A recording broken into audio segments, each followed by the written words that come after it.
What Keisha whispered to the broken man on that rain-soaked bridge would reveal a connection neither of them remembered. Rain pounded the Chicago bridge at 2 a.m., like bullets against concrete. Through the storm, a young black woman in blood-stained scrubs spotted him, a well-dressed white man gripping the steel railing, ready to jump into the churning darkness below. "Sir, please don't," Keisha called out, her voice slicing through thunder and wind. He turned slowly, hollow-eyed, his designer suit plastered to trembling shoulders. "You don't understand what I've done," he rasped. "I killed my own daughter." The words seemed to echo across the river, lost in the roar of rain. For a moment, Keisha couldn't breathe. Her shoes squelched as she stepped closer through the downpour, the kind that drenched you to the bone and washed every thought clean except survival. But this wasn't the first time she'd stood between life and death. 3 days earlier, Mercy General Hospital, 6 p.m., Keisha Washington clocked out after her third 16-hour shift.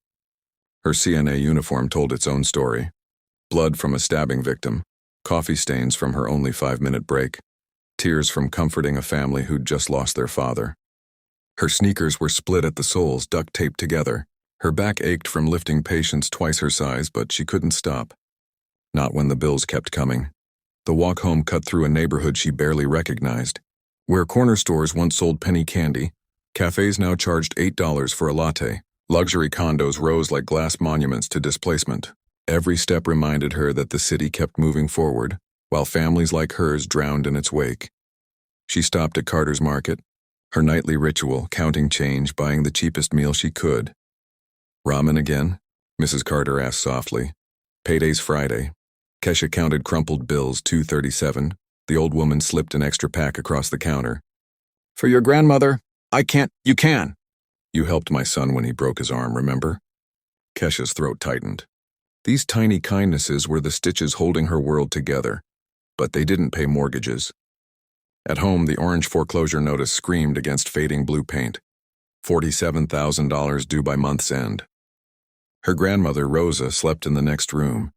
Chemo bottles scattered like soldiers who'd fought too long. The treatments were working, but they'd consumed everything. Savings, pride, hope. Rosa didn't know the house was already lost. Keisha couldn't bring herself to tell her.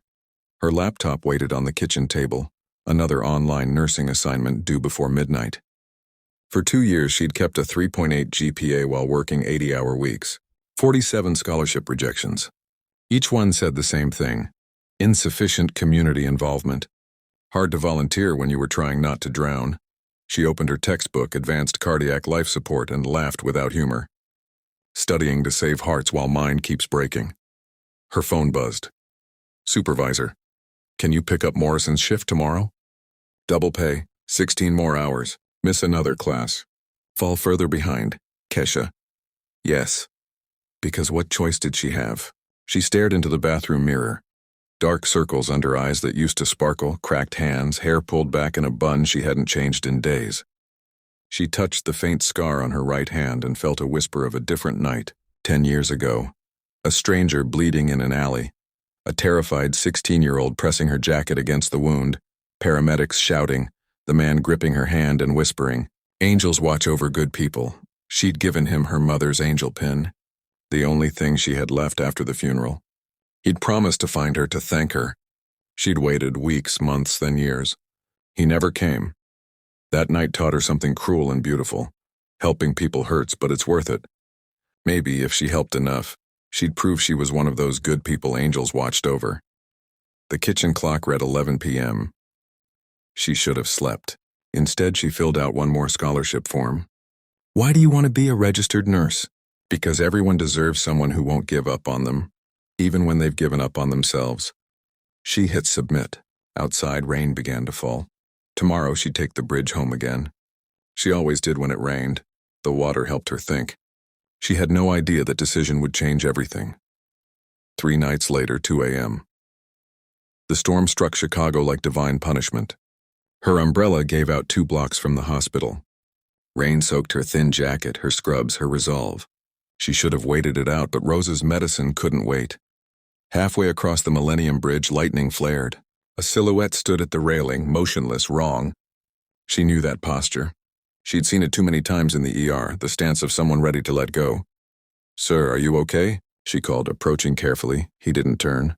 Please don't come closer, he said, his voice almost lost in the wind. I don't want anyone else to get hurt. Up close, she saw the details. An expensive coat plastered to his frame, a watch glinting with every flash of lightning, manicured hands gripping steel until his knuckles went white. Everything about him screamed privilege except his eyes. Those were hollow. What's your name? She asked. He gave a broken laugh. Does it matter? By tomorrow it won't. He kept whispering one word. Emma, Emma. Who's Emma? My daughter. His voice cracked. I killed her. Kesha froze. The storm swallowed the silence between them. Tell me what happened. 3 weeks ago. Car accident. I was driving, texting, a business call. His confession came in gasps. She was talking about her school play. She was Juliet. I didn't see the red light. The truck hit her side. She died instantly. I walked away without a scratch. Rain lashed them both. Kesha's heart ached. I'm sorry. My wife, ex-wife, said I killed her. She was right. He gripped the railing harder. They didn't even let me at the funeral. Security escorted me out. Lightning flashed again. For an instant she saw the scar near his temple, the way he protected his left shoulder. Something about him tugged at her memory. But from where? You've destroyed nothing that can't be rebuilt, she said firmly, fighting the wind. You still have time.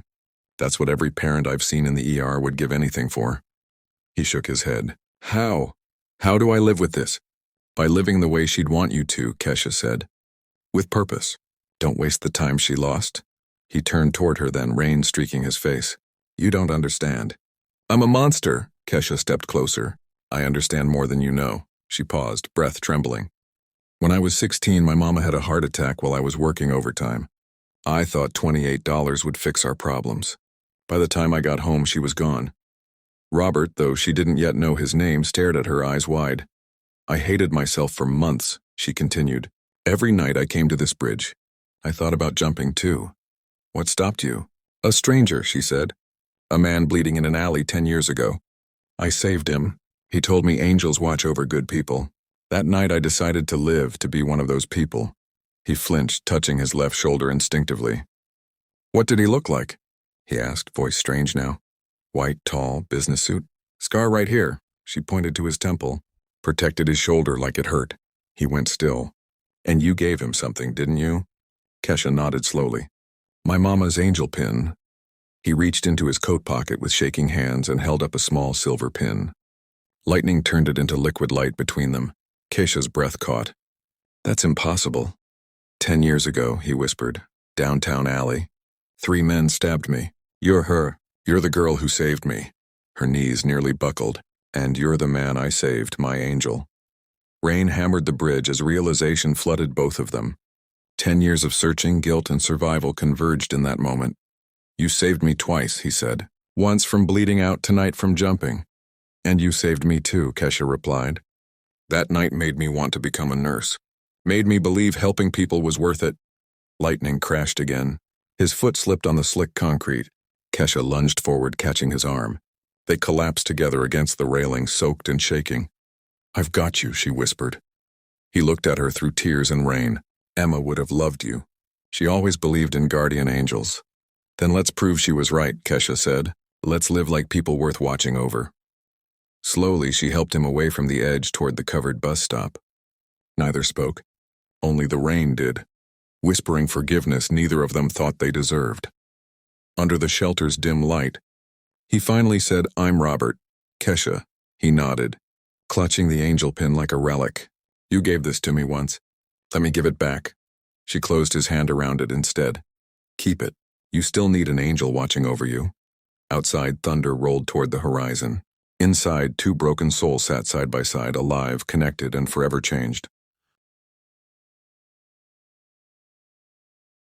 At the covered bus stop, Robert and Kesha sat in stunned silence. Rain hammered the roof, but for the first time that night, neither of them flinched. He turned the small angel pin in his palm as if afraid it might vanish. I looked for you for 10 years, he said softly. And I waited for you, Kesha replied. Every knock on the door. I thought, maybe him. They both gave a breathless laugh, half disbelief, half release. You saved me twice, Robert said. Then promise me you'll make both rescues mean something. I will. When the storm finally thinned to drizzle, she rose. I need to go. My grandmother, she's sick. Robert stood, unsteady but alive. Let me drive you, she shook her head. You've done enough just by staying alive. But he followed at a distance, ensuring she reached home safely before disappearing into the wet Chicago dawn. The visit. The next morning, Robert sat in his penthouse office surrounded by silence. The skyline glittered, but he saw only the bridge, the trembling hand that had caught his. He opened his laptop for the first time in weeks and searched Keisha Washington, Chicago nurse. By sunset, he had an address, a faded blue house, a foreclosure notice taped to the door. An older woman with a walker, Rosa Washington, stepped onto the porch. Her eyes widened when Robert introduced himself. You're the man from that alley, she whispered. I've never forgotten, he said. Your granddaughter saved me again 3 nights ago. Rosa guided him inside past medical equipment and family photos. From a shoebox she drew a bundle of letters. She writes one every year, Rosa said. To the angel man. Never mailed them. Robert unfolded the latest. Dear Robert, 10 years ago today you changed my life. Not because you needed help, but because helping you showed me who I wanted to be. Tears blurred the ink. She's been thinking of me all this time, he murmured. Child, Rosa said gently, Kesha's been saving people ever since. Maybe it's time someone saved her. The offer that evening. When Kesha trudged up the walkway after another double shift, she stopped dead. Robert sat beside her grandmother on the porch, freshly shaven, eyes bright with purpose. Hello, Kesha. Her exhaustion fell away, replaced by shock. How did you... He lifted the silver angel pin. You gave me this 10 years ago. I'm here to give something back. She sank onto the steps. You don't owe me anything. I owe you everything, he said simply. You taught me what real worth looks like. From a folder, he handed her papers stamped with his foundation's crest. The Daniels Crisis Intervention Foundation. I want you to lead it, she blinked. Lead? Director of Crisis Response. Starting salary $75,000. Health coverage for your grandmother. Tuition for any nursing program you choose. Kesha laughed, shaking her head. This is crazy. It's justice, Robert said. You already do this work. Saving people who think they're beyond saving. I just want to give you the resources to keep doing it. Rosa clasped her granddaughter's hand. Baby, sometimes the miracle you've been praying for just knocks on the door. Keisha looked from Rosa's tired smile to Robert's earnest eyes and whispered, Yes. 6 months later, the Daniels Foundation operated out of a renovated community center in Kesha's old neighborhood. Instead of sterile walls, it smelled of coffee and possibility.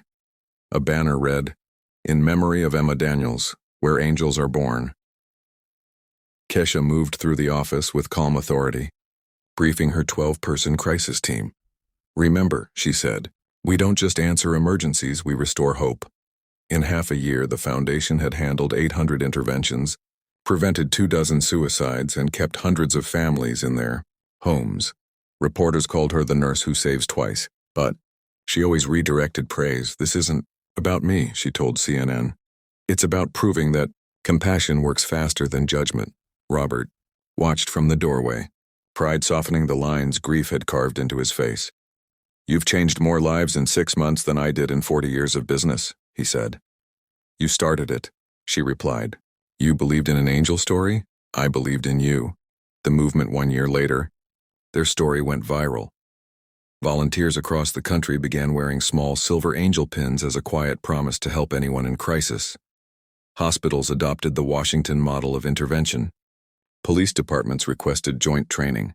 Every saved person seemed to save another, forming a chain of redemption neither of them could have imagined. At a community festival, Rosa, now cancer-free, cut the ribbon on a new training center. When my granddaughter stopped on that bridge, she told the crowd, she didn't just save a man. She saved the world he was about to leave behind. 3 years later, the anniversary tradition continued. Each year on the bridge where they first met, Kesha and Robert gathered with dozens whose lives had been touched by the foundation. This time, 47 people stood with them, one for each life the foundation had saved in its first month. Robert opened a velvet box filled with identical silver pins.